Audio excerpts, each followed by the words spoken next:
TU 17వ రాష్ట్ర మహాసభలు ఈ నెల 17 నుంచి 19 వరకు రాయలసీమ ప్రాంతమైన నంద్యాల నగరంలో జరుగుతూ ఉన్నాయి.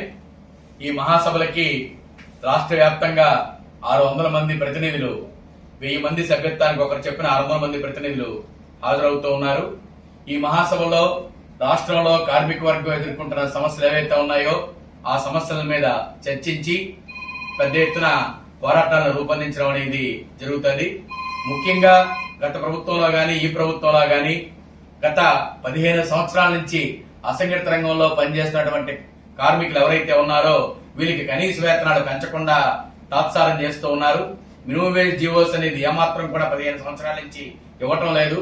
ఈ మధ్యకాలం ఈ 15 ఏళ్ల కాలంలో అనేక రెట్లు ధరలు పెరుగుతూ ఉన్నాయి. నిత్యావసర ధరలు, పిల్లల స్కూల్ ఫీజులు, వైద్యం ఖర్చులు, ఇంటి అద్దెలు అనేక రెట్లు పెరుగుతూ ఉన్నా జీతవత్యాలు మాత్రం ఎక్కడ వేసిన గొంగలు అక్కడ అయినట్టుగా ఉంది.